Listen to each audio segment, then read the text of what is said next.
हर हर महादेव। आज का टॉपिक, आज का विषय जो है ज़मीन से संबंधित है, क्योंकि मकान बनाने के लिए सबसे पहले भूमि की आवश्यकता होती है। तो हमारे 4 वर्ण होते हैं, ब्राह्मण, क्षत्रिय, वैश्य और शूद्र। चारों वर्णों के व्यक्तियों को अपने हिसाब से, अपने वर्ण के अनुसार अगर यदि ज़मीन मिलती है और रहते हैं तो बहुत शुभ होती है। जैसे कि ब्राह्मण वर्ण के लिए यदि श्वेत वर्ण की मिट्टी हो तो वो भूमि जो है बहुत ज़्यादा शुभ मानी गई है। क्षत्रिय वर्ण के लिए यदि लाल रंग की मिट्टी या लालिमा लिए हुए मिट्टी जो निकलती है वो भूमि यदि मिलती है तो बहुत ज़्यादा अतिशुभ है। इसी तरह वैश्य वर्ण के लिए पीले रंग की अगर मिट्टी निकलती है तो वो बहुत शुभ होती है। और शूद्र के लिए कृष्ण वर्ण की यानी कि काले रंग की जो मिट्टी होती है वो उनके बसने के योग्य होती है। वैसे ब्राह्मणों के लिए सभी भूमि योग्य है। और इसके अलावा एक जो मुख्य बात है कि इनकी लंबाई जो होती है, भूमि की लंबाई उत्तर दक्षिण होनी चाहिए या चौकोर भूमि में वास करना चाहिए। और पूरब पश्चिम में जो लंबाई होती है वह भूमि जो है बहुत अशुभ मानी गई है। ये 2 चीज़ें हैं, इनका ध्यान रखें और जीवन में कष्टों का कम से कम संभावना बनती है आपके जीवन में आने की। और तीसरी चीज़ ये है कि सूर्यास्त के समय जब भी आप भूमि क्रय कर लें या भूमि ले लें, या लोगों के पास भूमि होती है, काफ़ी लोगों के पास, तो सूर्यास्त के समय उसमें 1 हाथ चौकोर गड्ढा और 1 हाथ गहरा खोद कर बीच में उसमें पानी भरते हैं। पानी भरने के बाद दूसरे दिन सुबह जाकर देखें, यदि उसमें पानी रहता है तो अतिशुभ है, नहीं रहता है तो मध्यम है, यदि गड्ढा फट जाए तो बहुत ज़्यादा अशुभ माना गया है। ऐसी भूमि में वास नहीं करना चाहिए। ब्राह्मण वर्ण के व्यक्तियों को पूर्व दिशा की ओर अपना मुख रखना चाहिए भवन का।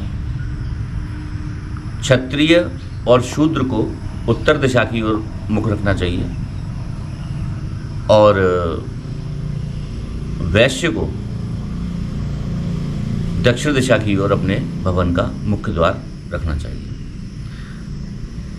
ये 12 राशियां हैं। 12 राशियों के अंतर्गत जितनी भी जो मैंने वर्ण बताए हैं वो 3-3 राशियां बढ़ जाती हैं। और उसी के अनुसार आप जो हैं अपने वर्ण के अनुसार अपने भवन का मुख्य द्वार रखें और किसी भी अनचाही समस्या को भविष्य में आने से रोकने का भरसक प्रयत्न करें। और मुख्य बात है कि यदि नींव खोदते समय ईंट, धन, तांबा आदि मिलता है तो बहुत ज़्यादा शुभ होता है। नींव खोदते समय यदि हड्डी, कपाल, केश आदि वगैरह मिलते हैं तो वह अत्यंत अशुभ माना जाता है। इसी प्रकार भवन निर्माण के समय एक चीज़ का विशेष ध्यान रखना चाहिए कि द्वार के ऊपर द्वार नहीं होना चाहिए। बहुत ज़्यादा मोटे द्वार नहीं होने चाहिए, बहुत पतले नहीं होने चाहिए, अंदर की तरफ टेढ़े नहीं होने चाहिए, बाहर की तरफ टेढ़े नहीं होने चाहिए, समतल होने चाहिए। और इन द्वारों का यदि किसी भी प्रकार का इसमें नुक्स आता है द्वारों में, जैसे कि अपने आप खुलना, अपने आप बंद होना, प्रमाण से अधिक मोटे होना, प्रमाण से अधिक पतले होना, प्रमाण से अधिक टेढ़ा होना अंदर की तरफ, प्रमाण से अधिक बाहर की तरफ टेढ़ा होना, तो ये सब चीज़ें जो हैं चोर भय, कष्ट भय, गृह स्वामी के लिए मृत्यु कारक तक का संदेश लेके आते हैं। और जैसा कि मैंने अभी बताया आपको कि भवन में द्वार के ऊपर द्वार नहीं होना चाहिए। जैसे बहुत से घर बनाते हैं लोग, तो एक कमरे के ऊपर ठीक दूसरा कमरा बनाते हैं तो उसका दरवाज़ा वहीं, चौखट वहीं के वहीं लेते हैं। ऐसा नहीं करना चाहिए। कुछ प्रमाण, कुछ दूरी ऊपर नीचे में अलग अलग होनी चाहिए। यानी कि 1 हाथ आप छोड़कर जो द्वार का निर्माण कर सकते हैं, यानी द्वार के ऊपर द्वार कभी भी नहीं बनाना चाहिए। यह जो है बहुत ज़्यादा कष्टकारक होता है और इसका विशेष बहुत ज़्यादा ध्यान रखें।